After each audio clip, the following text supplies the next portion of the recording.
video is going to be a quick video.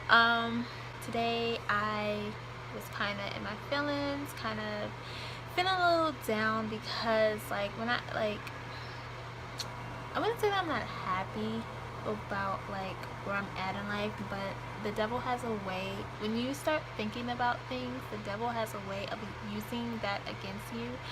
And I was in the car on the way home, and I was just dwelling on things that I didn't have, that I feel like that I should have at this point in my life.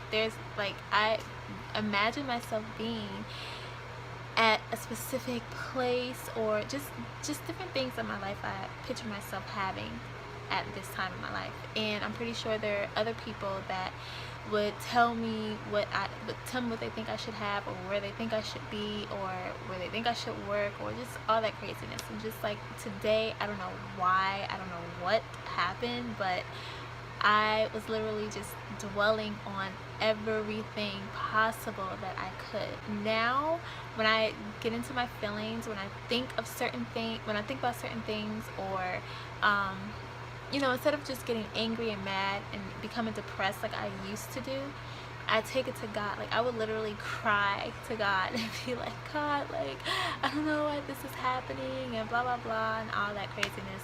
And I feel like that's very therapeutic for me, because it helps me, number one, to show that God is above all, and that it's important to put Him first instead of complaining to other people, complaining to God. Because most likely when you complain to God, when you pour it all out to God, when you lay it all at His feet, you surrender everything that's bothering you, 9 times out of 10 He's going to basically change your perspective at the end of you all's talk, and basically make you become grateful and thankful for who God is, and being content with just having God, no matter what you don't have, no matter where you think you should be at, no matter what your circumstances is, just being content with God Himself, because that's the greatest gift of all, having God's love and His Spirit and His presence just dwelling around you and inside you. So what I used to do, I would listen to music that's basically helping me, music that's feeding the negative emotion that is inside of me. That's what I was looking for. I would listen to music that's feeding the negative emotion in me. I would just sit there and overthink everything, everything. I would overthink. I would create scenarios that didn't even happen, that's not going to happen. I would just basically drive myself crazy and make the situation even worse. But now I go to God for everything. I submit my feelings to Him, because I know how I was before I really came to Christ. And I know that if I was to let my flesh win, let my feelings win, let my emotions win, that it's going to push me from God. But if I go to God with my problems, with my issues, with my concerns, with my questions, with anything that's bothering me, even the littlest things, it doesn't matter. Even if it's, God, I want to eat this pizza, but I know I shouldn't eat this pizza because I just ate this cake. Little things. God, I don't want to really think about this person this much. Please take these thoughts and help me fix my mind on you, God, so that way I can keep you first and not idolize anything. Little things. I take it to God, and He, maybe not immediately, but He'll eventually change my perspective and change my mind and help me to become positive again, and to clear my mind and clear my thoughts, and just, I would leave the conversation renewed and refreshed, and with a clear mind, and understanding that it's okay. So I'm saying all that because being a Christian, everything is not going to be peaches and cream. It's not going to be sunny days every single day. It's not going to be happy days all the time. You can be joyful, you can have joy, but that doesn't mean that you're happy. And being happy doesn't mean that you're depressed, or that you aren't grateful or thankful. It's finding joy in the Lord, and knowing that no matter your situation, no matter what, that you can be content with just God. It doesn't matter.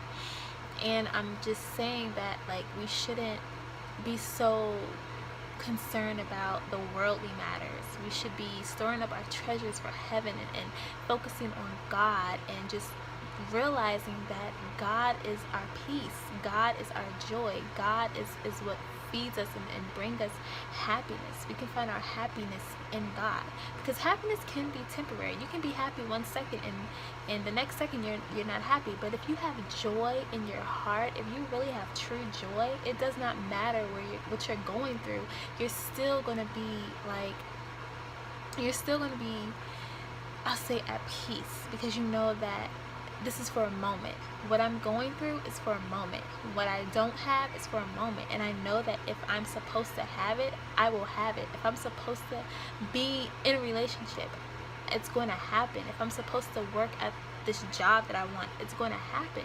And if it doesn't, that means God has something better, or it's not in God's will.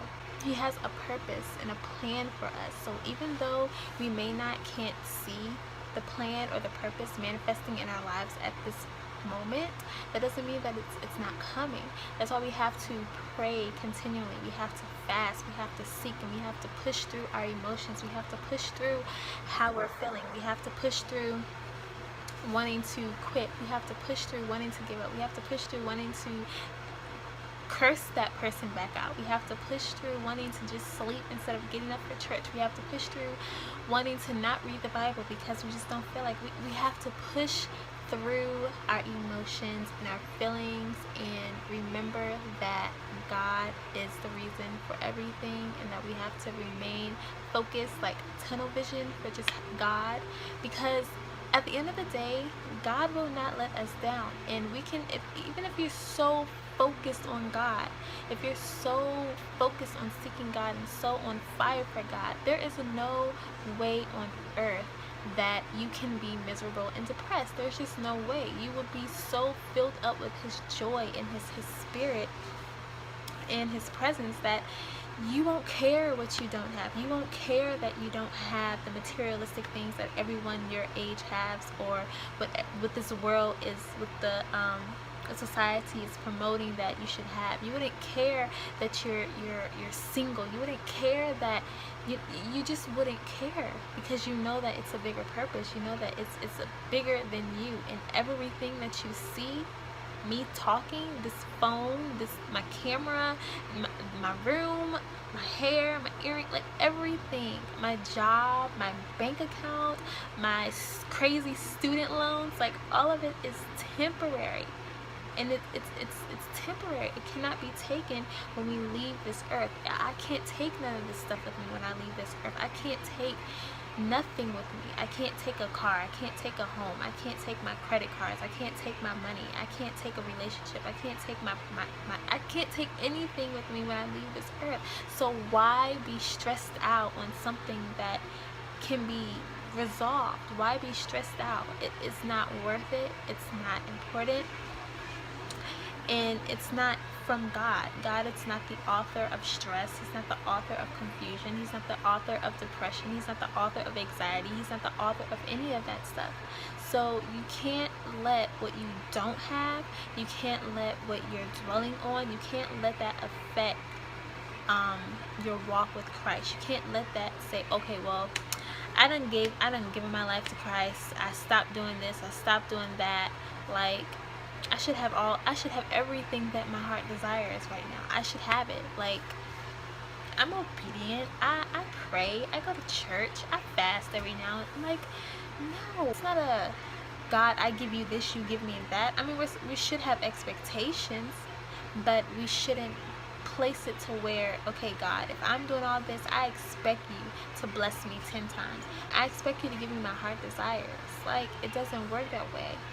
Though we have those desires, we should be seeking God, because He's God, because He sent Jesus to die for our sins when we were sinful people, when we were so disobedient. God was still there chasing us with His love.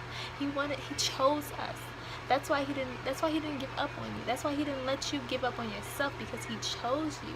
So we have to keep our mind focused on that. Keep our mind focused on what's important and not on these worldly matters. I have to tell myself that all the time, especially when I am getting into my feelings. I have to remind myself, like, wait a minute, hold up, time out. Is how I'm feeling, am I going to feel this way tomorrow? Am I going to feel this way 20 minutes from now? Is the way I'm feeling going to benefit me? Is the way I'm feeling leading me closer to Christ or pulling me back? Like, you have to sit back and reevaluate things, and it's okay to do that. Like, every day is a struggle. Every day we are to die to our flesh, okay? And our flesh wants to win. Our flesh wants us to be miserable, wants us to be depressed, wants us to dwell on things that are not important. And what we think we need right now, God is like, nope, not yet. Or he's like, just wait a little bit longer. Or like, our timing and God's timing is totally opposite and totally different. And what we think should take a day, God will probably think should take a minute. What we think will take years, God can probably do in like a week or a day. So, advice, take everything to God. Take how you're feeling to God. Take your emotions to God.